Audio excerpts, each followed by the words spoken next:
మా పేర్లు నమోదు చేసుకోలేదని విమర్శలు వస్తే బీసీ మేధావుల ఆలోచన సలహా మేరకు మరొకసారి రెండవసారి ఆన్లైన్ కానీ మండల కార్యాలయాల్లో ప్రజాసేవా కేంద్రాల్లో కానీ లేదా మిస్డ్ కాల్ ఇచ్చే టోల్ ఫ్రీ నెంబర్ ద్వారా కానీ మేము మళ్ళీ నమోదు చేసుకున్నటువంటి సంఘటన.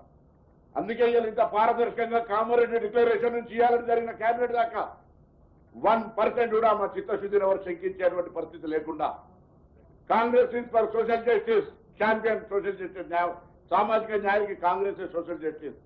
అందుకే మళ్ళొక్కసారి ఇలా కేబినెట్ ఏకగ్రీవంగా ఇందుకు సంబంధించిన అంశాలన్నింటినీ డిస్కషన్ చేసింది విపులంగా. రాష్ట్రపతి గారి దగ్గర గత 30 మార్చి నాడు పోయినటువంటికి సంబంధించి బిల్లు దాటిపోతా ఉంది సమయము. ఒకవైపు కోర్టు తీర్పు ఎన్నికలు జరపమని, మరొక వైపు స్థానిక సంస్థల నిధులు లేక ఇబ్బంది పడుతున్నటువంటి పరిస్థితుల దృష్ట్యా గౌరవ రాష్ట్రపతి గారిని మళ్ళీ ప్రజాప్రతినిధులు అందరం వెళ్ళి వేడుకుంటా ఉన్నామమ్మా, ఈ బిల్లుకు తొందరగా ఆమోదం ఇవ్వండి.